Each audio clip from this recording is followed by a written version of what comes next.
Looking at our world from a theological perspective. This is the Theology Central Podcast, making theology central. Good evening, everyone. It is Sunday, August the 1st, 2021. It is currently 6:01 p.m. Central Time, and I'm coming to you live from the sanctuary of Victory Baptist Church, located right here in the middle of nowhere, Texas. It is 6 p.m., so what I would prefer right now is to be standing behind the pulpit and people actually sitting here in the pews. But, well, that is not the situation.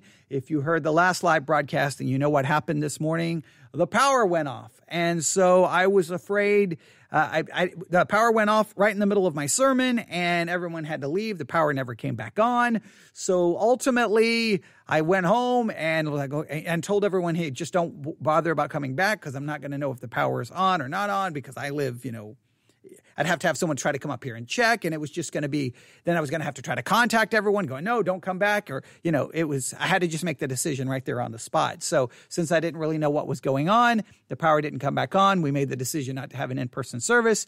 I thought about just staying home and not even bothering to come back, but then I was like, you know what? I'll go back, record a quick message letting everyone know what happened this morning, and then make sure that everything in the church is okay. Well, I came back. The power was on. Yes, there were lights that had been left on.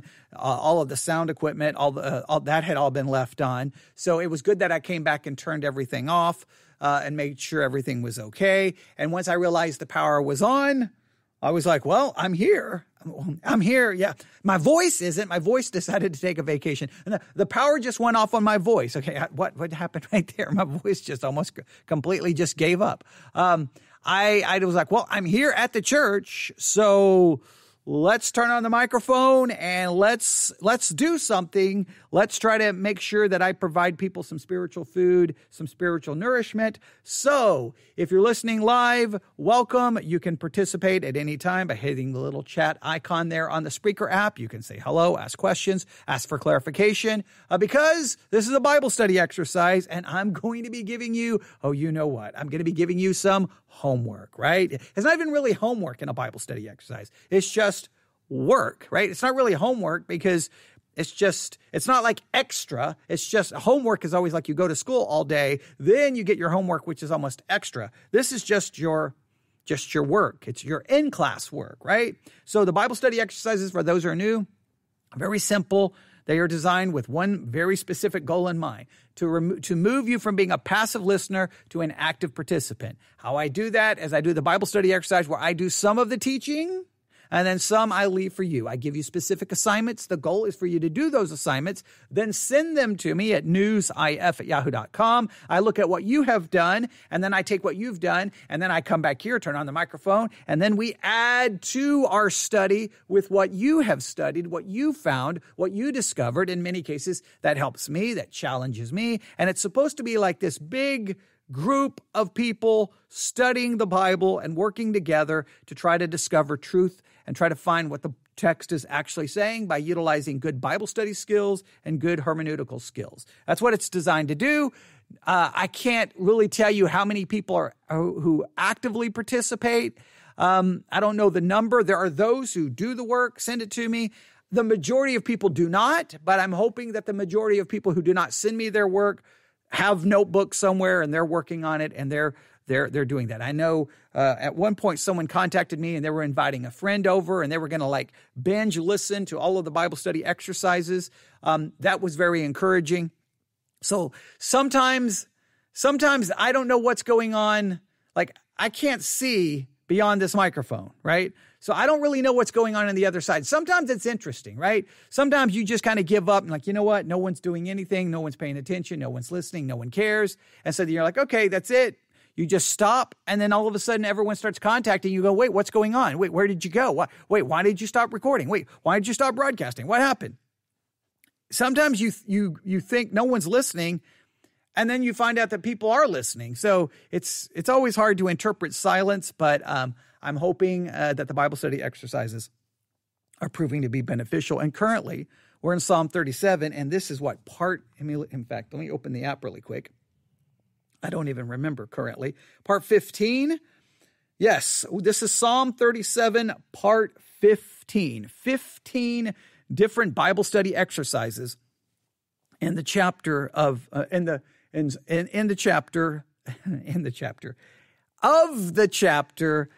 book of Psalms, Psalm 37. Yes, that's the chapter we've been looking at. 15 studies. Hopefully they've been challenging. Hopefully they've been beneficial. I've done some teaching and I've given you a lot to do, and hopefully those assignments have proven to really help you. Hopefully you understand Psalm 37 better than you ever understood it before you started studying it. And I really do hope that is the case.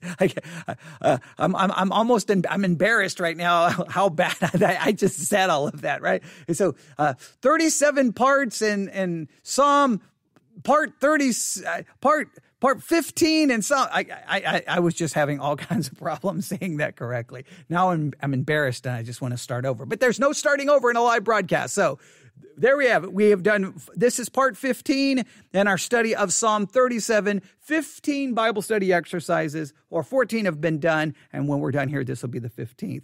And again, hopefully that's all great for you. Now, the last one was kind of, I was listening to the last one on the way to church this morning, and I wasn't super happy with it. The goal of the last one was very simple, right? Because I found, I got a magazine in my mailbox that had an article about five observations of Psalm 37. And I'm like, okay, I'll just use that like someone sent it to me. And then we'll look at their observations and kind of help, give us more insight into the chapter. It didn't come off as great as I wanted it to, but hopefully it proved to be beneficial. Now, this one tonight, this one's going to be very important, all right? Now, I think all of them are important, but this one is super important because we're going to be dealing with a very important subject that some people may feel is very controversial, and it may really challenge how you've handled the Bible before, all right? Here's what we're going to do, all right? We're going to be looking at Psalm 37. We're going to be looking really at least at one small section. What we're going to do is we're going to start pretty much, let me see, where are we at? About the middle of Psalm 37. And I'm going to have you go from about the middle of Psalm 37 to the end of Psalm 37. And I'm going to have you look for something very, very, very specific. And then I'm going to have you struggle with how to understand it and how to interpret it. All right? And let me help you understand what we're going to be looking for. In the Bible, we all know this, there are promises, right? The Bible is filled with promises. Sometimes those promises refer to what God may do for us in eternity. It may be a promise that deals with eternity. There are some promises that may be dealing with your life here on earth, right? So let's think of it this way. When we think of promises in the Bible, we have some promises that are, let's say, are focused on eternity. It's not focused on the here and now. It's focused on eternity. All right. We could argue so we'll just say eternal.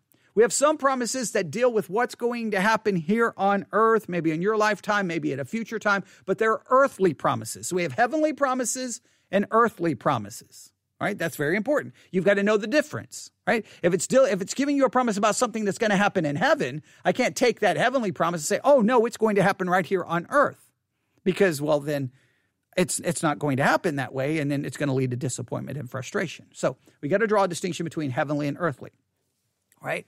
Another thing when it comes to Bible promises, you have Bible promises. Some of them are conditional promises.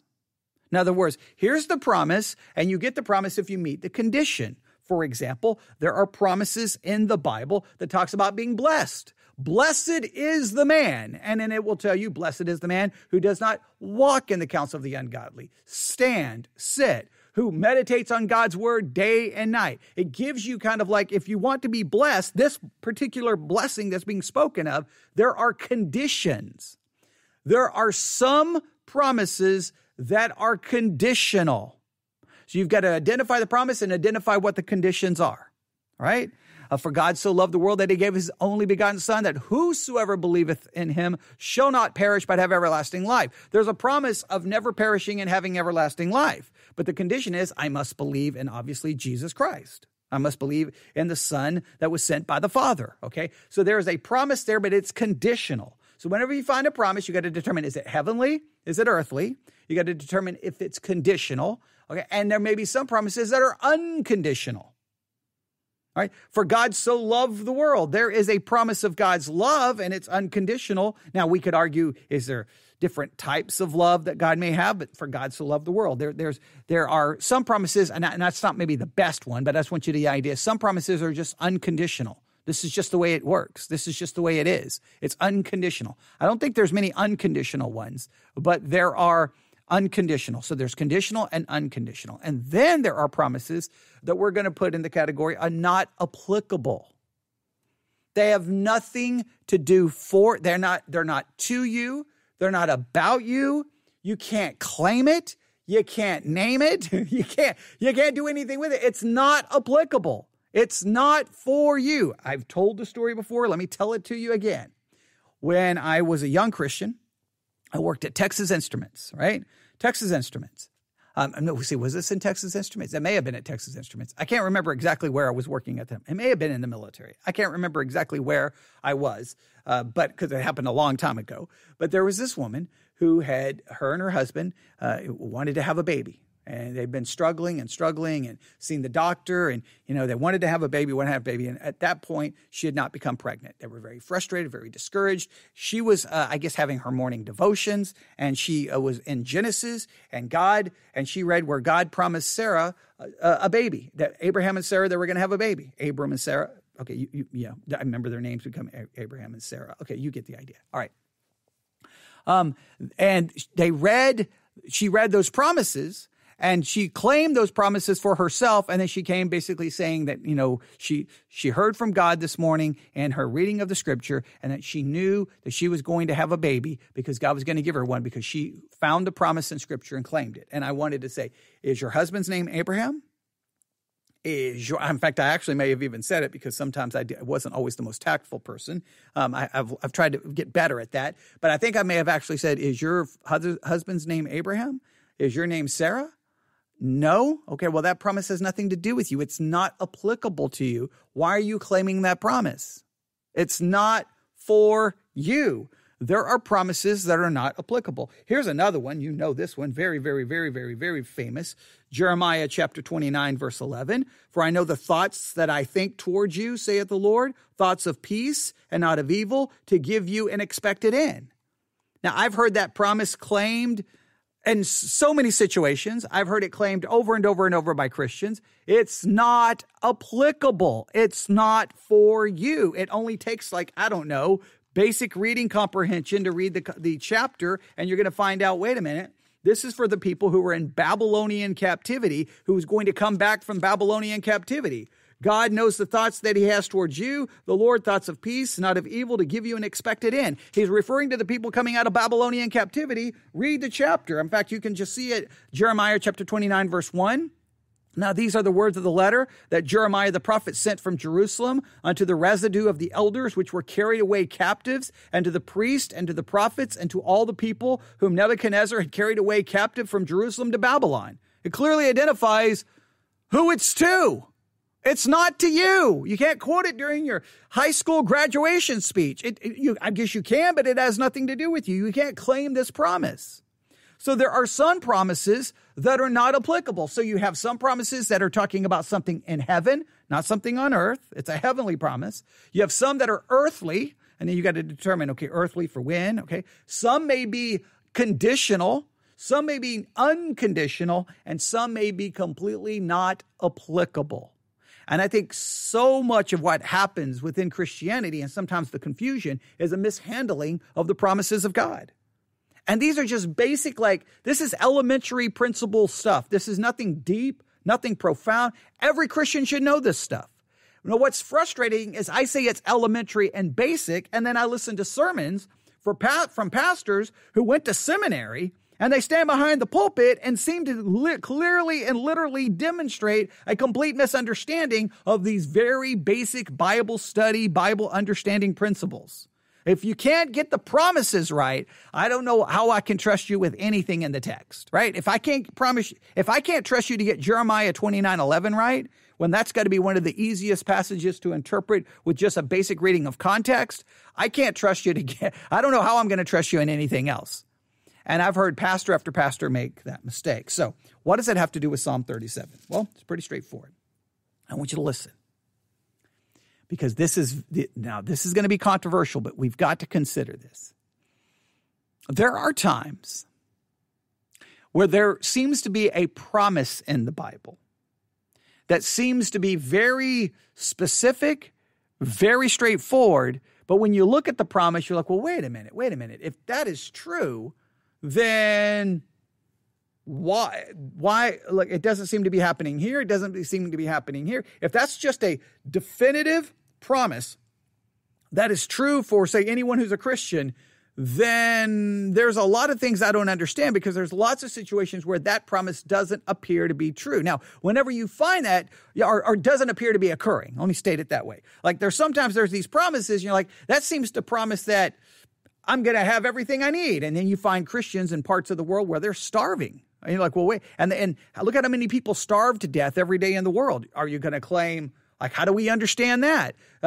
You have all kinds of other promises that people claim, and then when it doesn't happen, usually Christians will then say, well, you did something wrong because that's a promise, so you're not saved or you're not spiritual. And you're like, whoa, slow down there, all right? We have to consider, have we understood the promises correct? Are they specific promises, or are they giving general principles, not necessarily trying to give us promises, or are the promises not applicable? I mean, we've got to ask some tough questions. If you think there's a promise, for example, a lot of people run around claiming that healing, physical healing, is guaranteed right here on earth right now. So they remove it from a heavenly, like ultimately when I'm in heaven, I'm going to have a new body when there's going to be no more pain, sickness, or death. So ultimately there is a guarantee for healing. There is a promise for healing, but it's heavenly. They pull it from the heavenly domain, bring it to the earthly domain, and say that God, it's his will to heal you of anything and everything that you face. All you got to do is basically have faith. So then they argue, if you don't get healed, it's because you didn't meet a condition. And so then they put all of this blame, and guess what? Ultimately, everyone's going to fail because everyone's ultimately going to die. So ultimately, there's something God's not going to heal you with unless Christ returns. So there's the whole problem with that whole healing promise guarantee is it just over and over and over, it doesn't work. Over and over, people get sick. Again, I worked in the medical world for 22 years. I don't know how many charismatics claimed it, named it, and then called us for an appointment because it didn't go away. And you're like, well, where's that promise at? Where's that promise at? Or they're taking medicine or a number of other things. They're like, why? You don't need medicine. You don't need anything because you can be healed. You could take your car and drive it in a tree, and as long as you're still breathing, in fact, well, actually, if you die, the person in the car can just raise you from the dead. But, of course, it doesn't work that way. And I was in the military. How many people came back from war, missing arms, missing legs?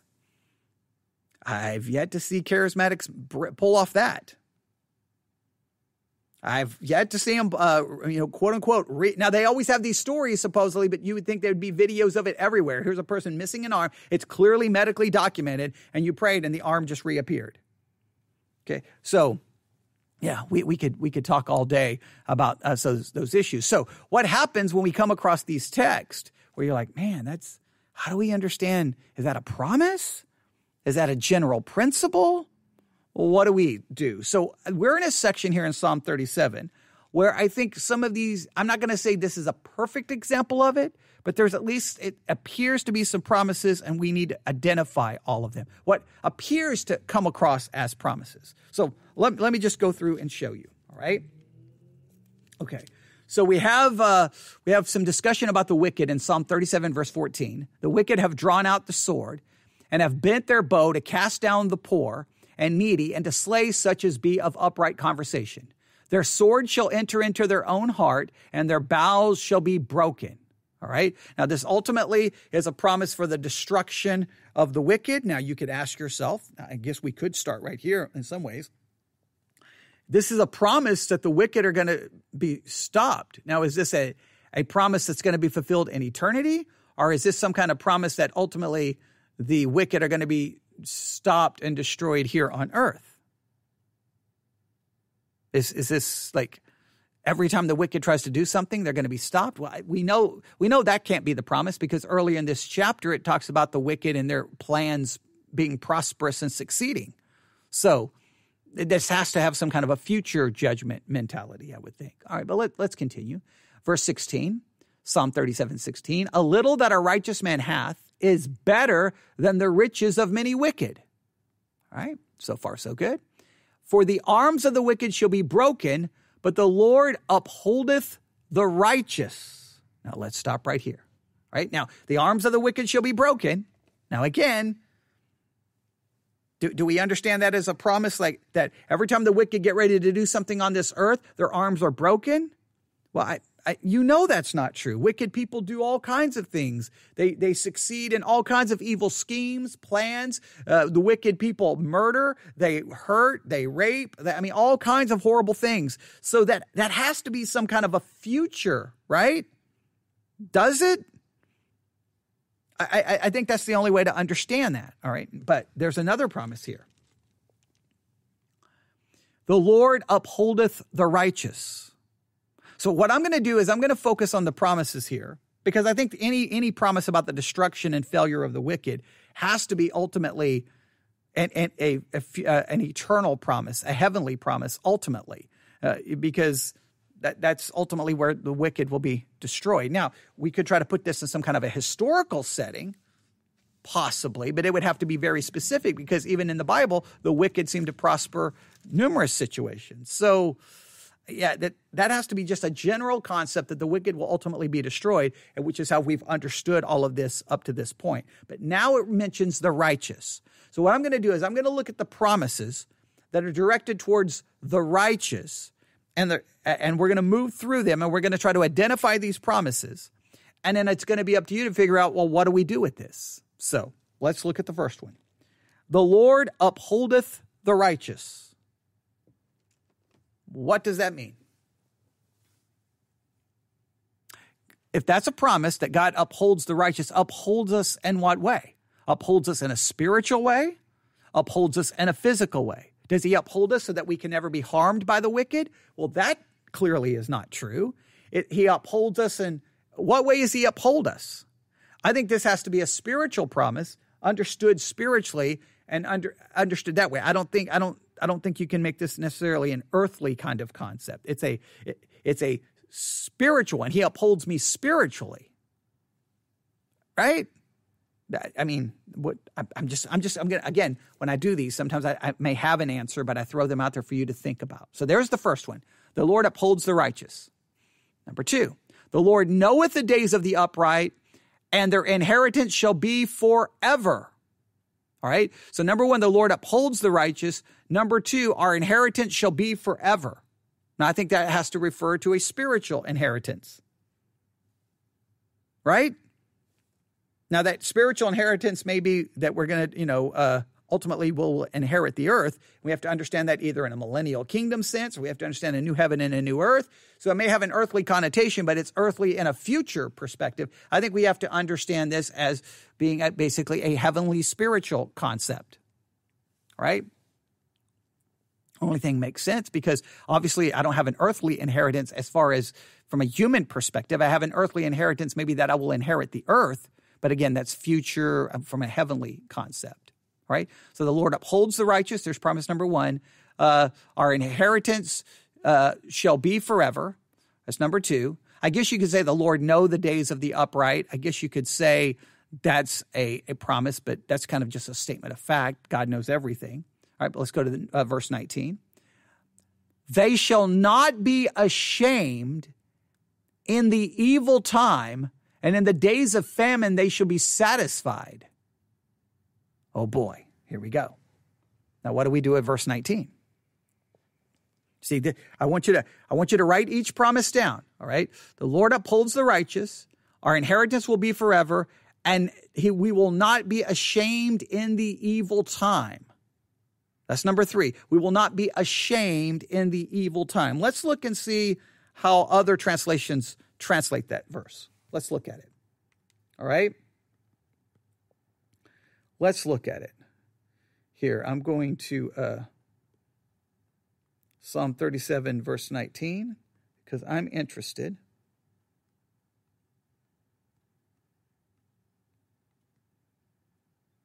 Psalm 37, 19. All right. It's translated a number of different ways here. Okay, here we go. Psalm 37, 19. One translation translates it this way. In times of disaster, they will not wither. All right, that seems to kind of the idea that he's going to uphold us. All right, what exactly does that mean? They will not be disgraced in hard times. ESV, they are not put to shame in evil times. Berean Study Bible, in the times of evil, they will not be ashamed. And most of them go with, they will not be ashamed, they will not be ashamed, they will not be ashamed. They will not be disgraced. A couple of translations use the word disgraced. So what is going on here? Here's how one commentary put it. If they fall into adversity, it will not cause them to feel shame. They will know that they're not being punished for evil doing, but that God is trying them and purifying them. All right? So this seems to be a promise here that they will not be ashamed, that when adversity or bad times come, we're not going to feel shame, we're not going to be disgraced, because we know that it's not because we've done something wrong. But what if we've done something wrong? Right? I mean, is this kind of a general principle here? All right? I mean, it's a promise. Right? The Lord knows the day of the upright, and their inheritance shall be forever. They shall not be ashamed in the evil time. How are we not going to be disgraced? How are we not going to be ashamed? I'm going to argue, now we could put this from a heavenly perspective, right? The reason I'm never going to be ashamed or disgraced in an evil time is even if I fall into sin, who can lay anything who can accuse or lay any charge against God's elect? It's God who justifies. I'm covered in the perfect righteousness of Christ. I may fall in evil time. I may be touched by sin because I'm a sinner. Yes, there's no excuse for it. Yes, I have to deal with it. Yes, I need to repent of it. Yes, I need to confess it. Yes, I can't deny it. But ultimately, anyone can throw all their accusations they want at me. They can accuse, but it's God who justifies, and I'm covered in the perfect righteousness of Christ. So I'm not going to be disgraced or ashamed in my position before God. I think you could possibly move it to a heavenly one, and it makes more sense. Because the way the commentary is implying it is, hey, when bad times come, I guess, no Christian is ever going to find themselves where they'll be disgraced because they're never going to do anything wrong. I've been around too many Christians, and I know myself to know that that's fraudulent. That's not right. All right. And then notice this, and in the days of famine, they shall be satisfied. In the days of famine, they shall be satisfied. This is how a number of the translations handle this. Even in famine, they shall have, in fact here, okay, wait. Okay, in days of famine, they will enjoy plenty. That's how one translation handles it. Even in famine, they will have more than enough. They are not put to shame in evil times. In the days of famine, they have abundance. Berean Study Bible. In the time of evil, they will not be ashamed. In the days of famine, they will be satisfied. So the idea here seems to be a promise that in times of famine, Christians are always going to have more than enough and always going to be satisfied. Well, is that true? Look up how many people starve to death every day in the world. Find out if that's happening in places where there's lots of Christians, and then you have to ask yourself, well, then why are Christians starving to death? Is this a general principle? Is this a promise to Israel? How do we understand this?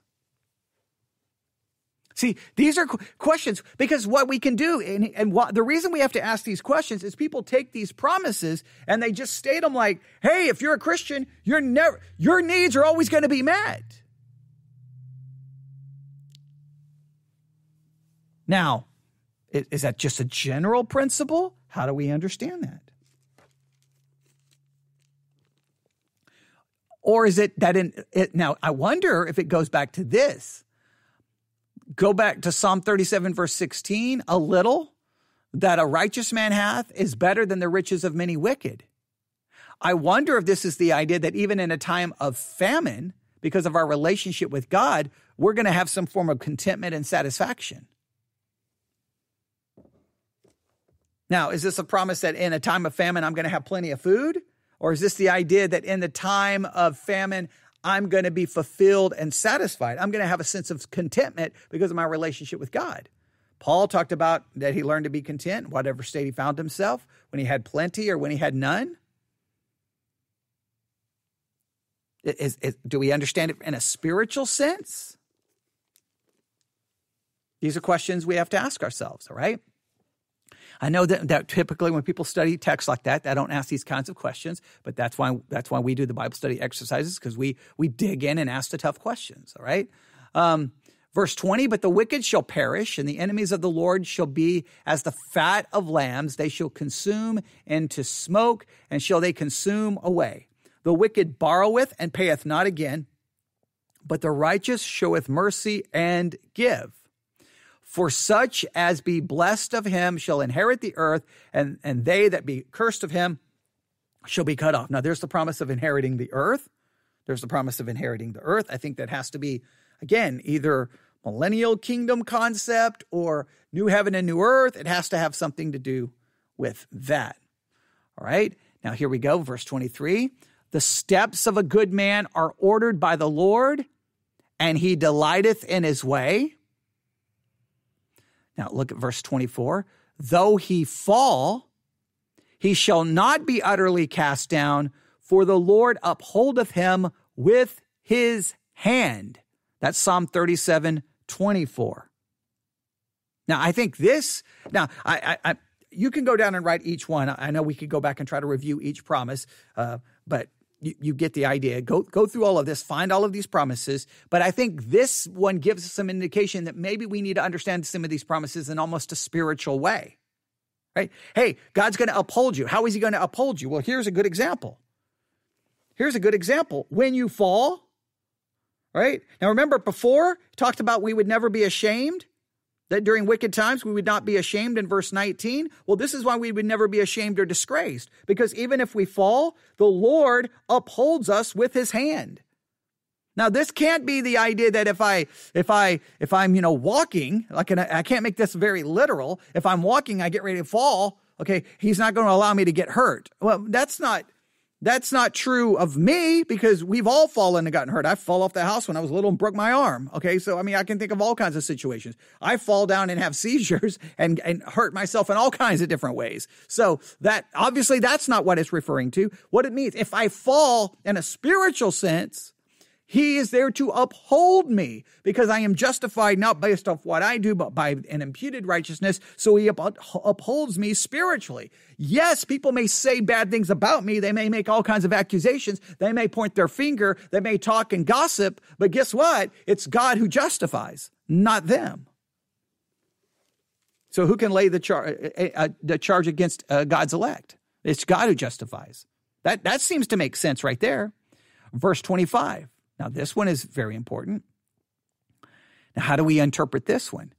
I have been young, and now I'm old. This is a psalmist. Remember, we've talked about this. This is a key verse. I have been young, and now I'm old, yet I have not seen the righteous forsaken, nor his seed begging bread. Now, do we read that as a promise, or do we read that simply as an observation that the psalmist has never seen God's children begging bread? Does that mean that that's a promise that you'll never see a Christian ever begging for bread, ever? You'll never see a Christian starving. You got to be very careful about that. Sometimes American Christians love to make those claims, but go to certain parts of the world where there's literally poverty, starvation, they can't find good drinking water, and you'll find some Christians suffering. So do we view this as an observation and not a promise? Very important, right?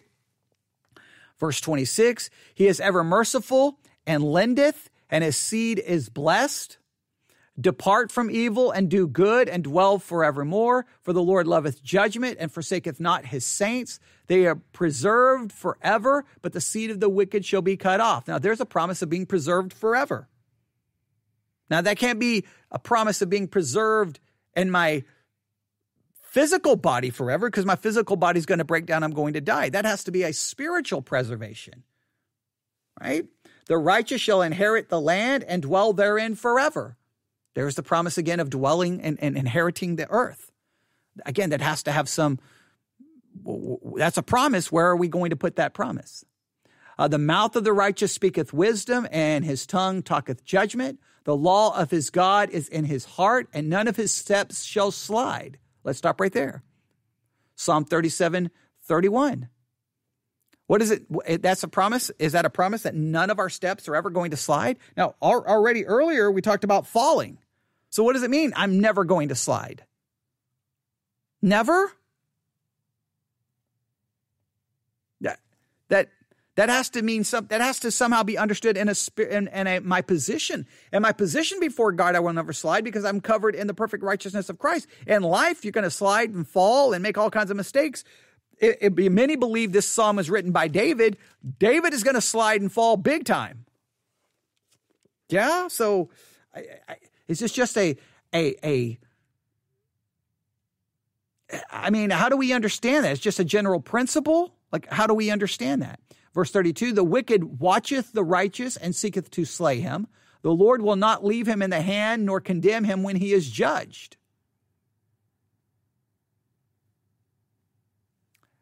Wait on the Lord and keep his way, and he shall exalt thee to inherit the land. When the wicked are cut off, thou shalt see it. I mean, there's a lot of promises in Psalm 37 about inheriting the land or inheriting the earth. That is very interesting that it's mentioned that many times. You may want to go through and find how many times it talks about us inheriting the earth. I have seen the wicked in great power and spreading himself like a green bay tree. Yet he passed away, and lo, he was not. Yea, I sought him, but he could not be found.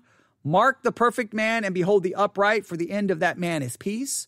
But the transgressors shall be destroyed together. The end of the wicked shall be cut off. But the salvation of the righteous is of the Lord. He is their strength in the time of trouble. And the Lord shall help them and deliver them. He shall deliver them from the wicked and save them, because they trust in him. Now again, do we understand this promise? Is it a promise that God will always deliver us from the wicked? Clearly that's not the case, because many Christians are killed and persecuted. But he delivers us in what way? He may not deliver us here on earth, right? We may not be delivered from persecution and death here, but that death sends us ultimately into eternity, where then we get a new body and we have, we live in glory with him. So ultimately he does deliver us. So we have to understand these promises sometimes from a heavenly perspective. So those are a lot of promises. I want you to just go through. You can start in verse 17.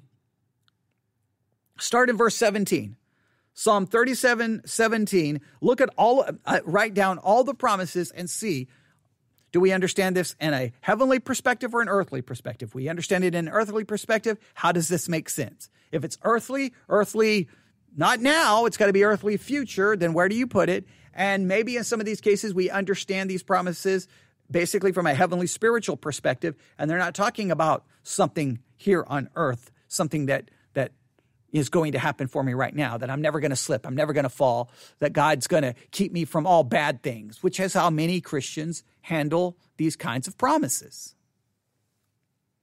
So your job is simple. Identify all the promises in Psalm 37.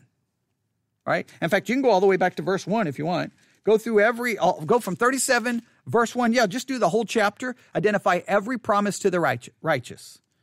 Right? And then identify, is it a heavenly promise, an earthly promise? Is it a conditional, unconditional, or not applicable?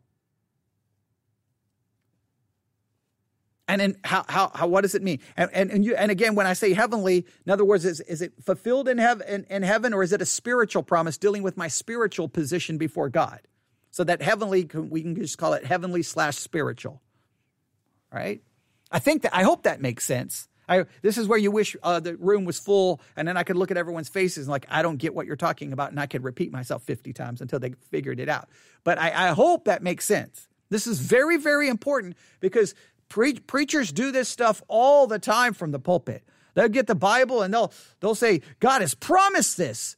And then you just sit there and you want to look at them going, are you that disconnected with the real world?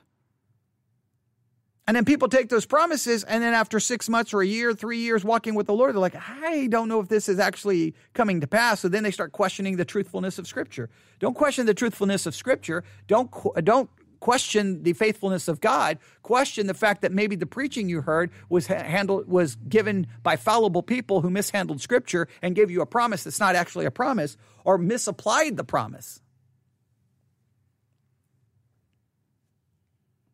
All right? Now, okay, I'm just going to stop. I kind of want to just go. I want to do more like teaching. That was more like trying to just bring you right. I kind of brought you right there and then left you. But I want you to struggle with it. Look, if you've never struggled with these questions before our study on Psalm 37, well, you're very late to the party, because you should have been struggling with these issues for a very, very long time, because there's lots of things that show up in the Bible like this. You're like, wait a minute, is that a promise? Well, how is that a promise? Because look at the world. There's no way so are we mishandling this promise? Are we misunderstanding this promise? Are we misapplying this promise? What are we doing wrong here? So consider those promises there in Psalm 37, and you try to figure out exactly what is going on. All right. If you do the work on this, email me, newsif@yahoo.com, newsif@yahoo.com. Even if you don't write out all of your work, I would love to get your thoughts on this issue and this problem and how you've seen it present in the churches you've attended and in sermons you've listened to. All right. Because trust me, it's far more prevalent than you think. All right. I'll stop right there. Okay. Everyone have a wonderful evening. And hopefully this was beneficial. Gives you something to do, something to work on. So start working on it, thinking it through, and I can't wait to see what you discover. All right, God bless.